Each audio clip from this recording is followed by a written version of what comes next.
The world was still reeling from the shock of the Karath's arrival. It wasn't just their technology that made their presence so terrifying.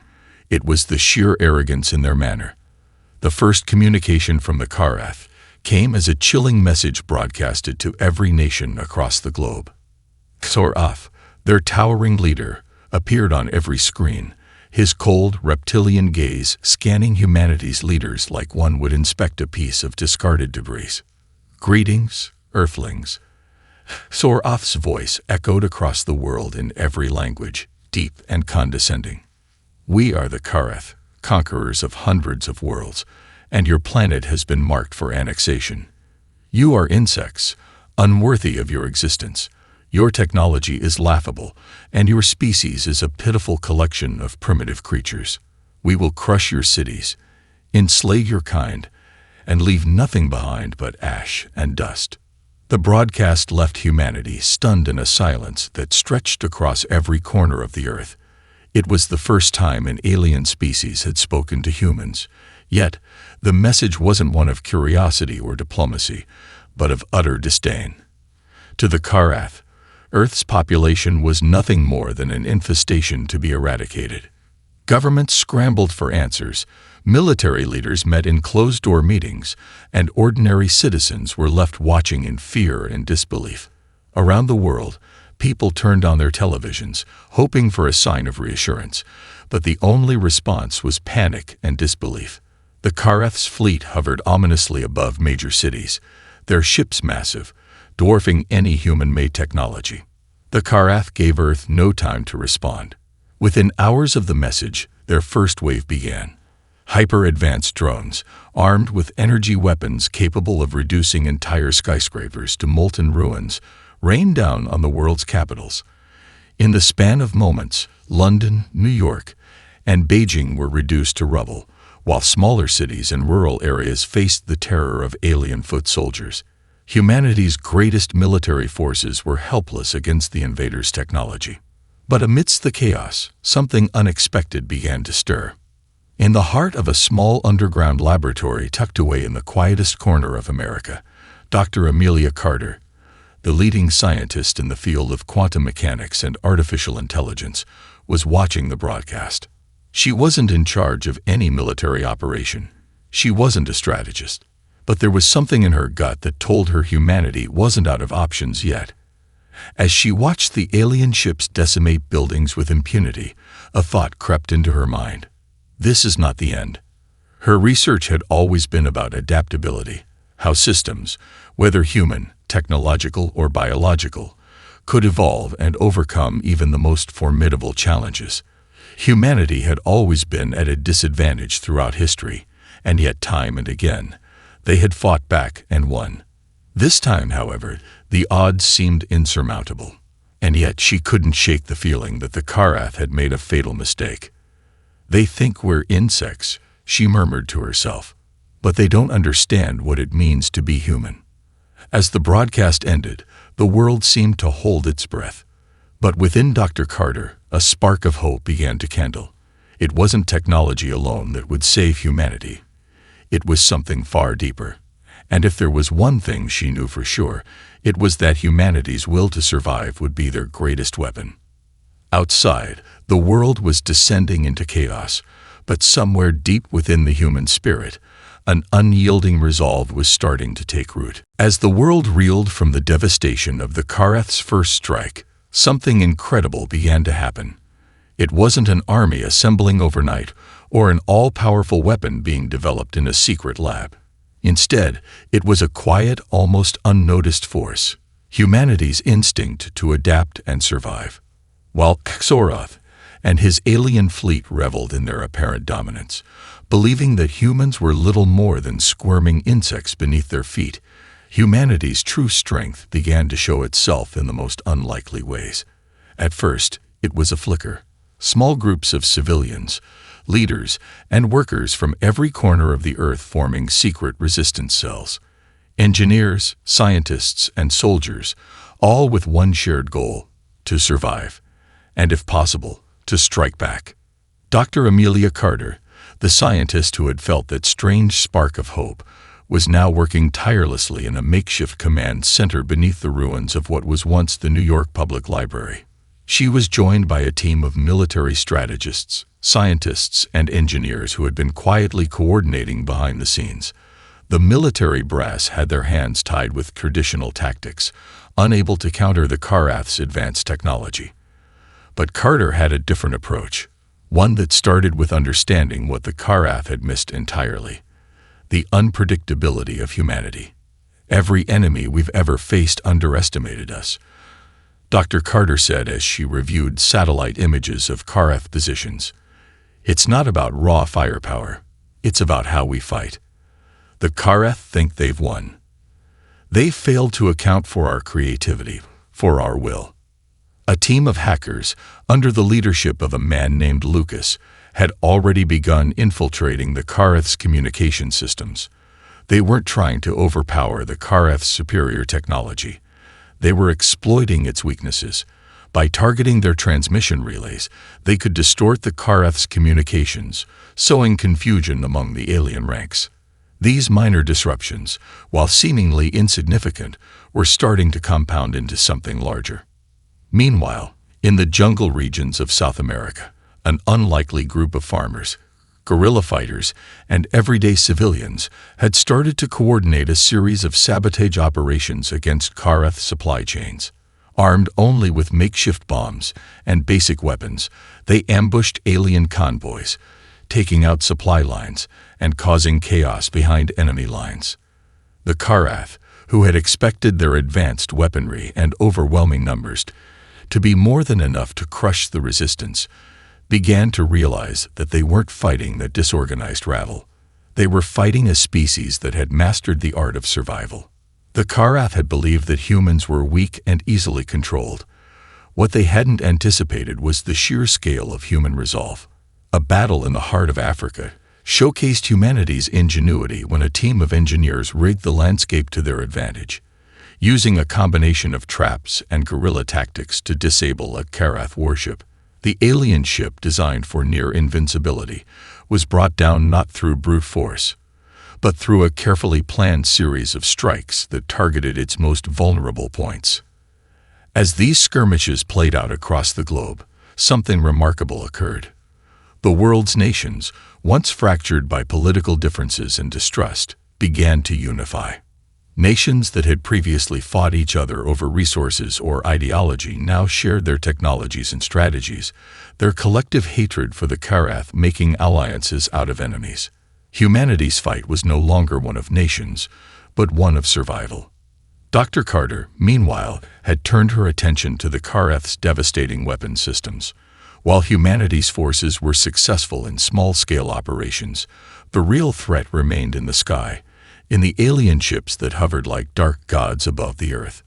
But if they could neutralize their power sources, perhaps they could begin to level the playing field.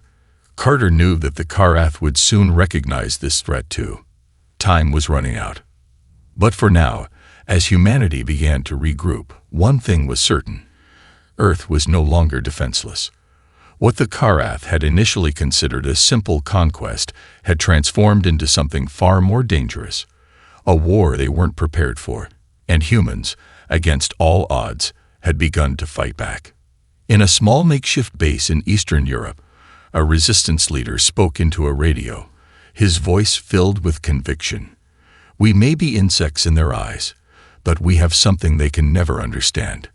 We have each other, and we're not going down without a fight." The first true victory for humanity came in the cold vacuum of space, in the form of a daring, high-stakes mission that would become the stuff of legend.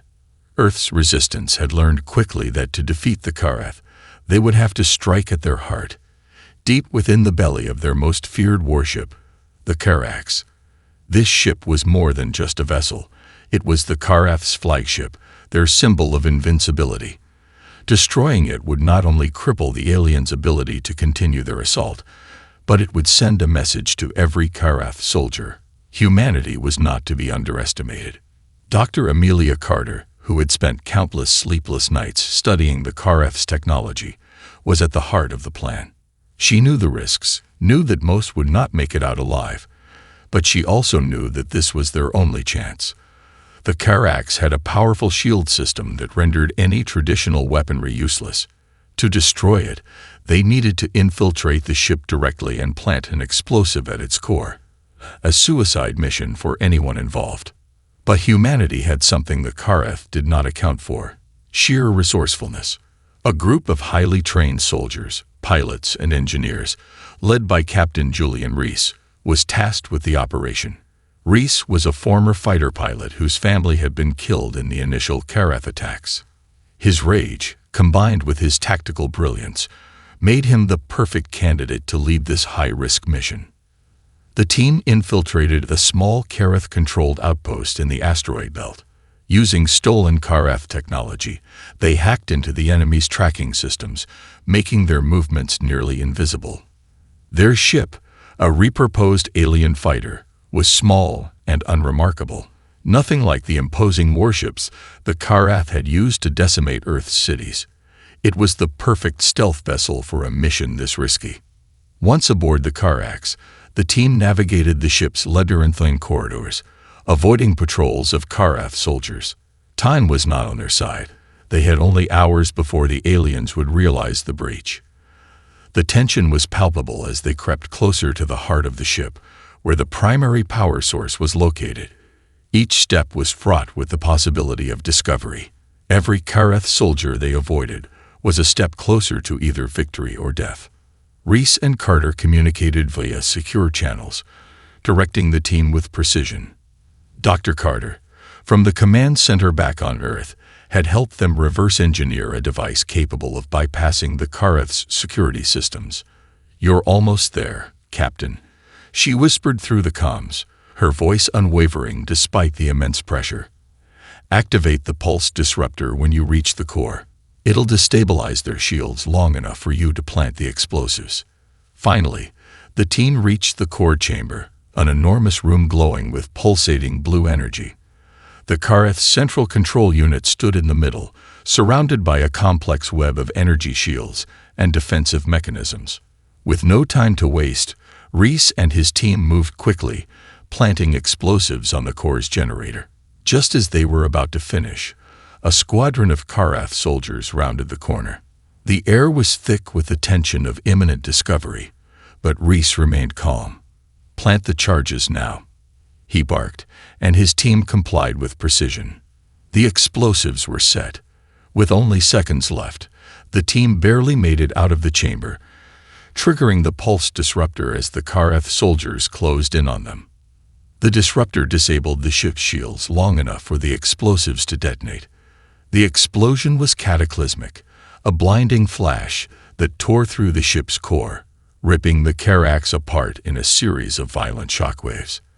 The flagship's destruction sent tremors through the Karath fleet, and their communication systems went silent.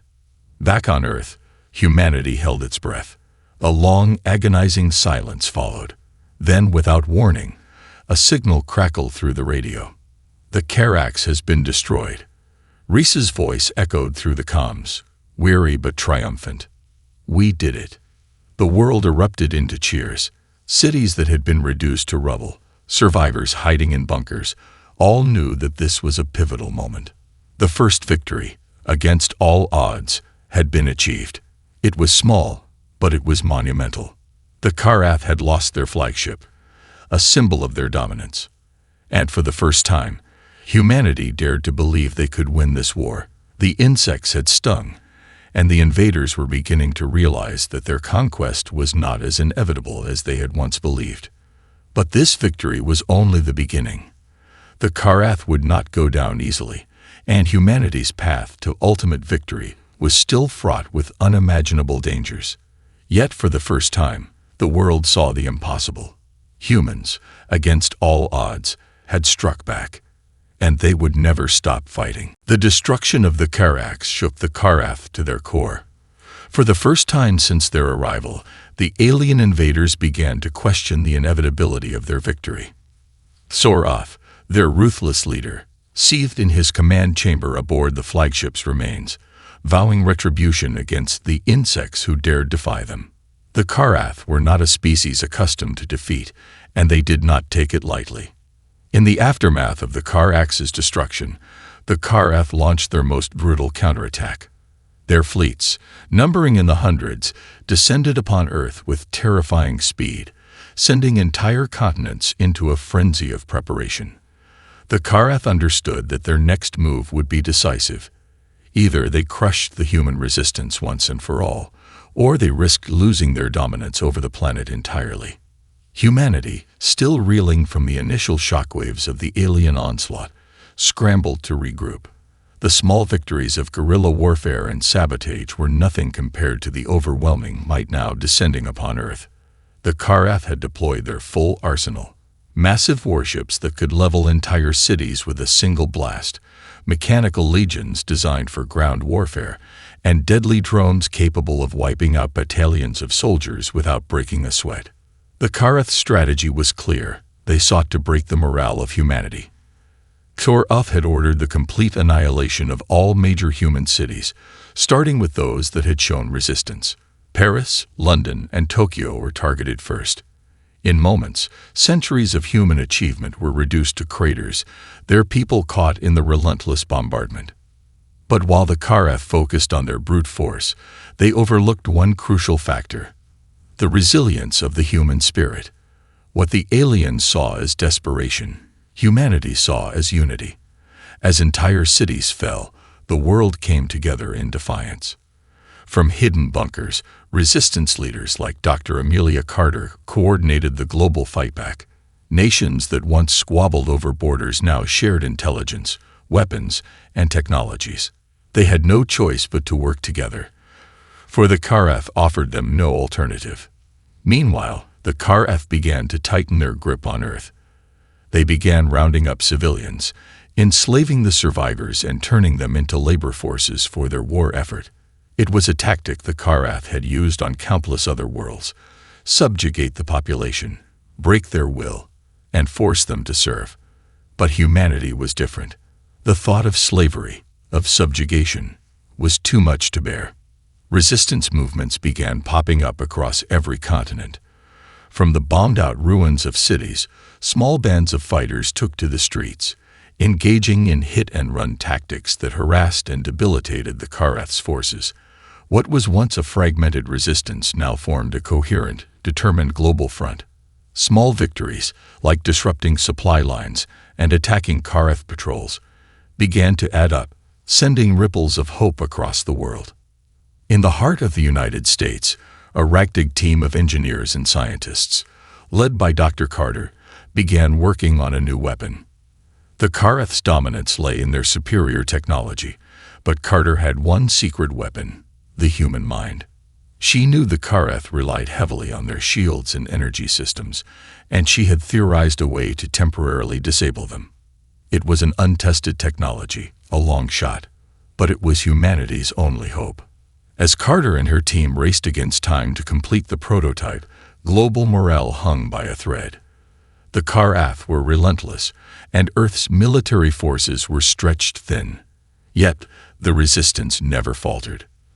The words, "We are not insects," began to spread through every underground communication network, a rallying cry that transcended borders, cultures, and languages. It became a mantra for survival, a declaration of humanity's refusal to be eradicated. The Karath didn't understand. They thought of humanity as a fractured, uncoordinated mass of weaklings, but they were beginning to see that humanity was capable of something far more dangerous than their technology could ever predict. They were capable of unity, of coming together when all seemed lost. Dr. Carter's team completed the weapon just in time.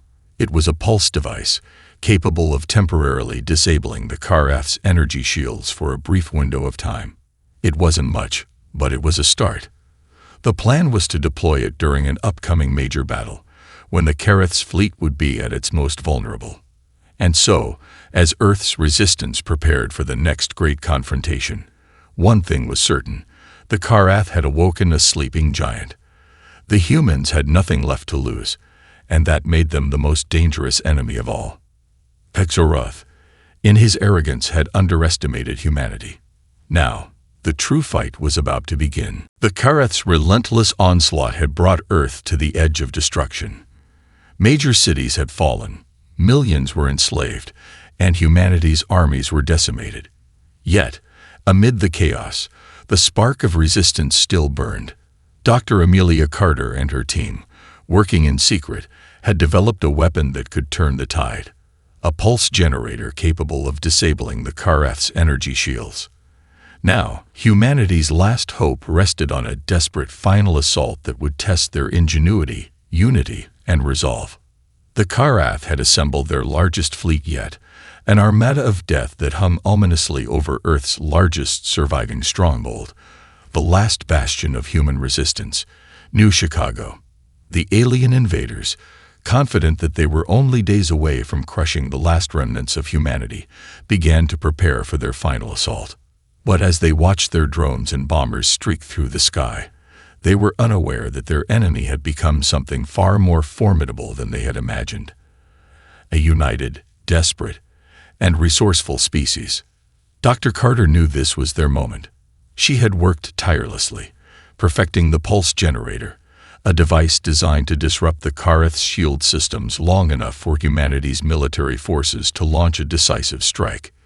If they failed, the resistance would be wiped out, and Earth would fall to the invaders. If they succeeded, the Kareth's power would be crippled, and humanity would have a fighting chance. The plan was simple but dangerous.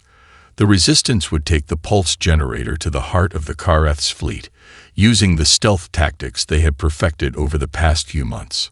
Once in position, they would deploy the device, creating a temporary window of vulnerability in the alien armada's shields. This would be humanity's chance to strike with everything they had. Captain Julian Reese, the leader of the mission, stood at the command center, his face a mask of determination. His eyes reflected the weight of the responsibility on his shoulders. The stakes couldn't have been higher. This wasn't just another battle. This was the last stand. "We have one shot at this," Reese said, addressing the assembled crew. "We're not just fighting for survival anymore.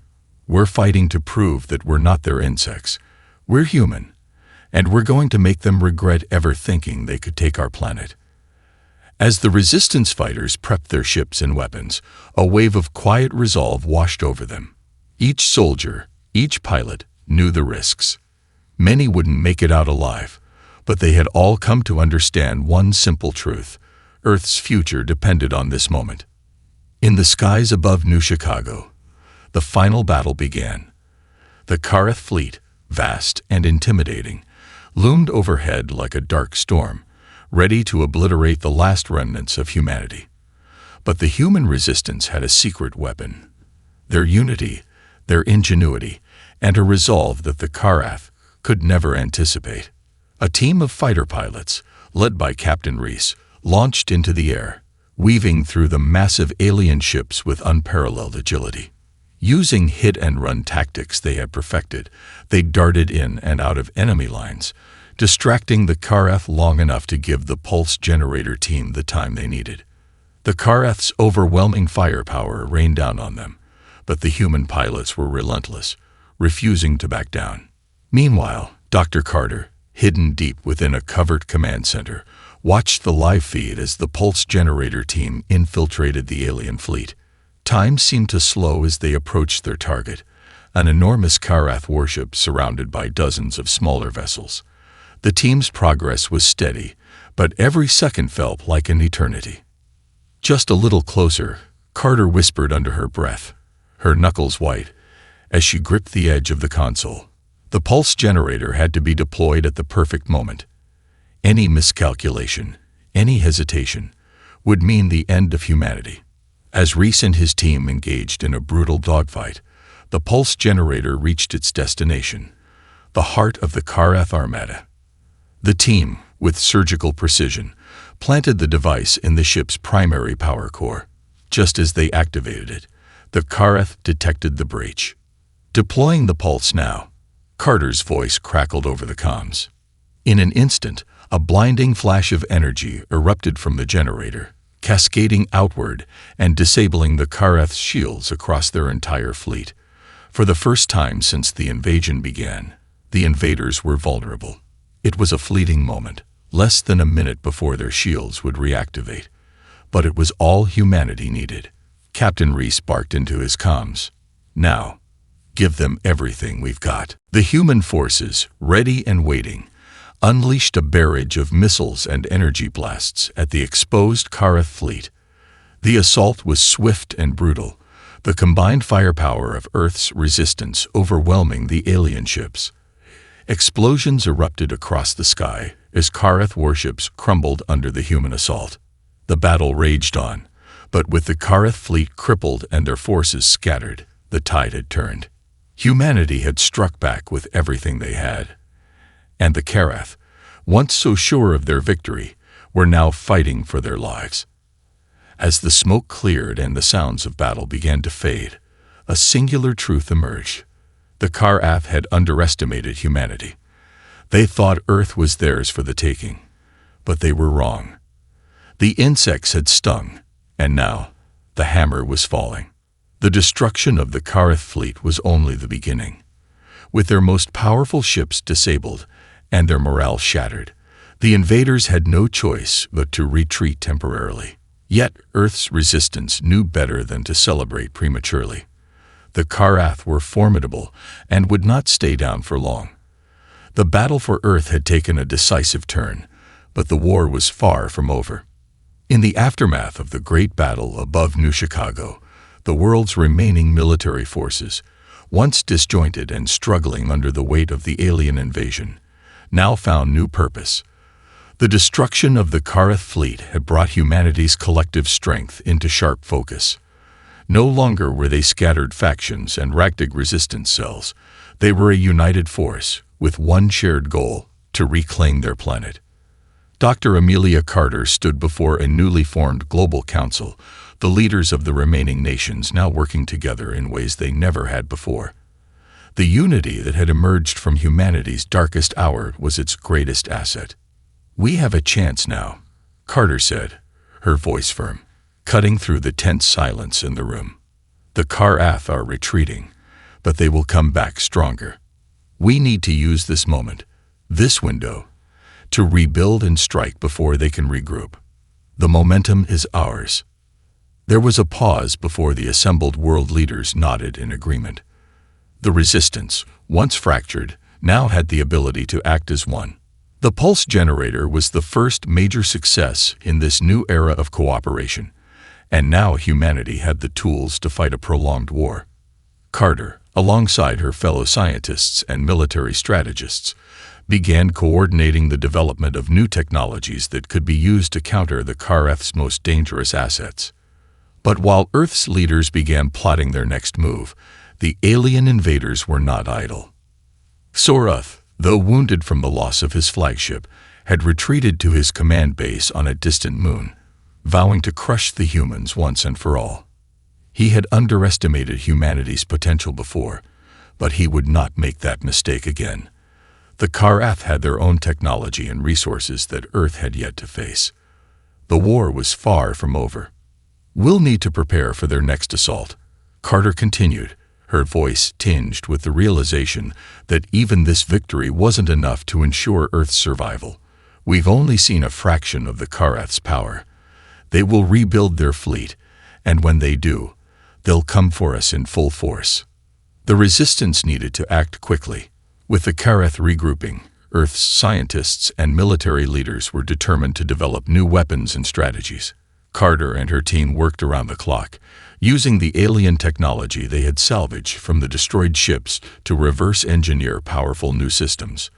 They began to develop a next-generation weapon, a massive orbital cannon, capable of delivering a blow strong enough to destroy the Karath's heavily armored ships. If they could get it into position before the Karath launched their counteroffensive, they could strike a crippling blow to the invaders' fleet before it was fully operational. Captain Julian Reese, whose experience in the skies had proven invaluable in the earlier stages of the war, was tasked with leading a daring operation to deploy the orbital cannon. His team of pilots, highly trained in combat against the Karath, would carry out the mission. Reese, Carter said, her gaze locking onto the captain. "This cannon is our best shot at giving humanity a real advantage. You'll be going into the heart of their new fleet. We don't have many options left." Reese nodded. There was no hesitation in his eyes. "We'll do what we must. For Earth." As Reese and his team prepared for the most dangerous mission yet, the world held its breath. The Karath were regrouping, and humanity's survival now rested on the shoulders of a few brave men and women. Despite the grave dangers that lay ahead, there was something in the air, something that had not existed before. It was hope. The fight against the Karath was far from over, but the humans had proven something undeniable. They were not insects. They were a force to be reckoned with. And now, with the final battle looming, Earth's resistance was preparing to strike back with everything they had.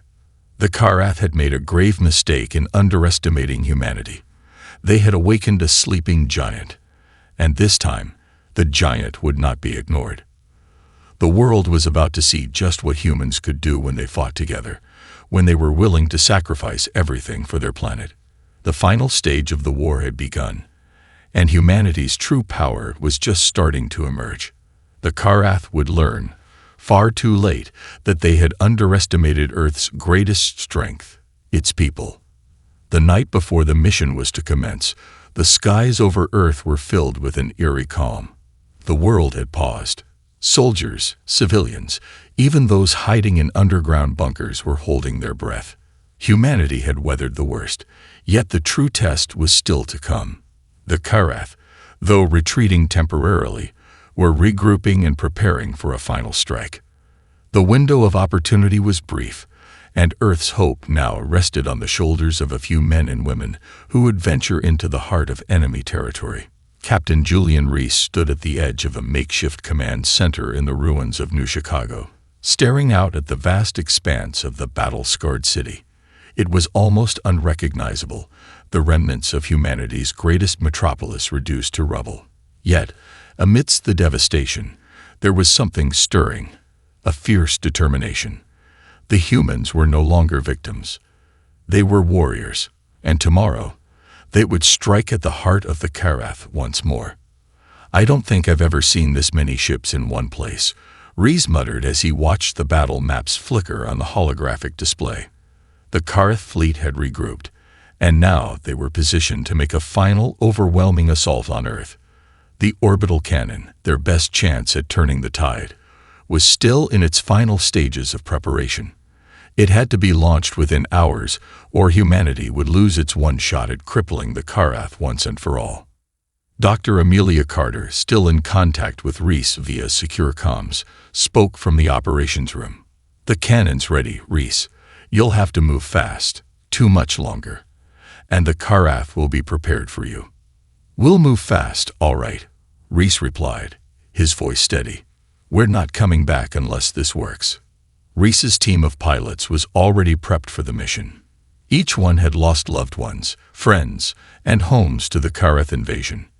Now they had one final goal: to prevent Earth from falling into complete destruction. It was a mission that could change everything. As Reese reviewed the plans one last time, his mind wandered to the early days of the war, to the moment when the Karath had first arrived. So sure of their victory, so certain that humanity would be little more than an obstacle in their path. But since that moment, the human spirit had only grown stronger. Every defeat had only fueled their determination to fight back. They weren't just defending their homes now. They were defending their very identity. The time came to board their ships, and as Reese stepped into the cockpit of his fighter, he felt the familiar surge of adrenaline. His mind was sharp, his focus laser-tight. But as the countdown began, the weight of the mission settled in. He knew this would be a one-way trip for many of them. The risk was enormous, but the stakes couldn't be higher. The resistance forces had no choice but to launch the orbital cannon from the heart of Karath territory, a place where the alien fleet would be concentrated and vulnerable. Reese's team would act as the distraction, drawing the Karath's attention away long enough for the cannon to be deployed.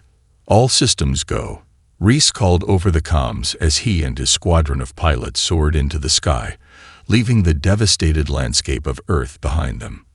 They flew toward the looming alien armada in the distance, a dark cloud of destruction hanging in the atmosphere. The Karath didn't expect a counterattack. They had assumed Earth's resistance was all but crushed after their initial bombings. But they were wrong. The human fighters, moving with precision, darted in and out of the massive alien ships, their movements almost like a dance, a defiance against the overwhelming odds. The Karath scrambled their defenses, but it was too late. Reese and his squadron provided the perfect cover, drawing fire and creating openings in the enemy's formation. Meanwhile, the team transporting the orbital cannon reached the designated launch site, nestled in the asteroid belt just beyond the reach of the Karath's most heavily guarded ships. As the cannon was deployed and powered up, Dr. Carter's voice crackled through Reese's comms. "The moment of truth. Prepare yourselves. This is our only chance." Reese's squadron unleashed a final, coordinated strike. Missiles and energy blasts aimed at the Karath's most vulnerable vessels. The Karath retaliated with everything they had, but the human pilots refused to back down. They fought through the waves of enemy fire, their ships taking hits but never faltering.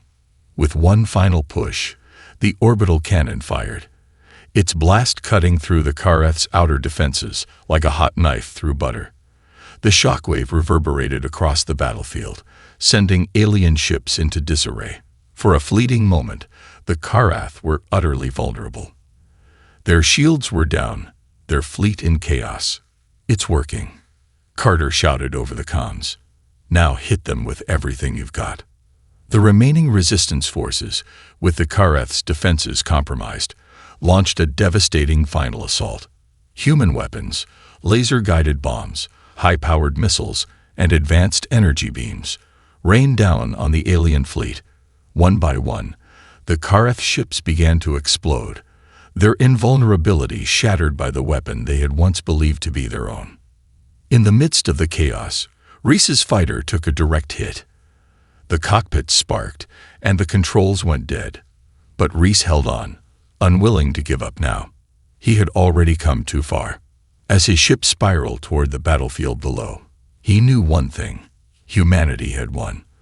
The Karath were no longer an unstoppable force. They were on the brink of collapse. Earth had risen from the ashes, and now, the invaders would feel the full wrath of a united planet. The Phoenix had risen. The Karath had made their final mistake, and humanity would never again be underestimated. The dust of battle still lingered in the vastness of space, but the once mighty Karath fleet was now little more than debris, scattered in the void. Their ships, once symbols of invincibility, now floated lifeless, broken, and burning. The devastation was complete. The Karath had underestimated humanity, and that mistake had cost them everything. Back on Earth, the skies were clear for the first time in years. The relentless bombardment, the constant threat of extinction, had finally ceased. For the first time since the invasion, humanity could breathe again. The world's shattered cities, the fallen heroes, the countless lives lost, it was all still fresh in the minds of every survivor. But there was also a sense of hope, of unity, that had never been seen before. Dr. Amelia Carter stood in the ruins of New Chicago, watching the horizon as the first rays of dawn crept over the land. The war was over, but the cost of victory had been staggering. Millions of lives had been lost, entire cities reduced to rubble, families torn apart. Yet, despite the destruction, humanity had triumphed. The Karath were gone, their once feared empire shattered. "Did we really win?" a voice said, breaking Carter's reverie. She turned to see Captain Julian Reese, his uniform torn and bloodied, standing beside her. His face was bruised, his eyes tired, but there was a quiet pride in his expression. "We did," Carter replied, her voice steady. "We've proven that when we come together, we're unstoppable. The Karath will never threaten Earth again." Reese looked out at the horizon, his mind clearly elsewhere. But at what cost? So many lives, so much destruction. Was it worth it? Carter followed his gaze, her expression softening. Every life lost was worth it. Every sacrifice was worth it. Because we're still here. We survived. And we're going to rebuild. In the days that followed the victory, humanity began the long process of recovery. The global resistance that had once been scattered across continents now merged into a single, unified government. Leaders from every corner of the world came together to form a new council, dedicated to ensuring that Earth would never again face such a threat. The scars of war would remain, but humanity had proven its strength and resilience. Dr. Carter became one of the key architects of Earth's future. Along with her fellow scientists, engineers, and military strategists, she began the process of reversing the damage caused by the Karath invasion. The world's remaining cities were rebuilt. The technological advancements from the war were used to strengthen Earth's defenses, and humanity began to flourish once more. But Earth was not alone. The defeat of the Karath sent shockwaves through the galaxy. Other alien species, once fearful of the Karath's might, now turned their attention to Earth. Some saw it as a world to be protected, others as a world to be coveted. Earth's victory had made it a beacon of hope and a symbol of defiance. As humanity rebuilt, its leaders knew that their victory was not the end, but the beginning of a new chapter in their history. The galaxy was vast, and there were still threats out there. But for the first time, Earth was no longer a helpless target. The people of Earth had proven that they could defend themselves, that they could rise up against even the most overwhelming forces. Captain Reese, once the leader of a small squadron, now stood as a symbol of the new human spirit. He had led humanity's charge against the Karath, and he would be remembered as one of the heroes of the war. But even as Earth celebrated its hard-earned peace, Reese understood that the future held new challenges. The Karath had been the first, but they wouldn't be the last.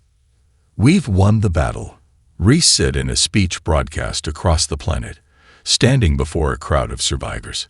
"But the real work starts now. We've proven what humanity can do when we come together. We've shown the galaxy that we are not weak. We are not insects. We are human, and we will never stop fighting for our future."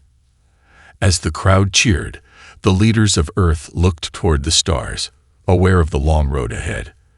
There would be no more complacency. Earth had taken its place in the cosmos, and it would defend that place with everything it had. The Karath were gone, but their legacy would live on in the hearts and minds of every human who had fought for this victory. And now, as Earth turned its gaze to the stars, one thing was certain: humanity would never again be underestimated. The war was over, but a new era had begun, one in which humanity, once thought insignificant, now stood as a force to be reckoned with in the vast expanse of the universe.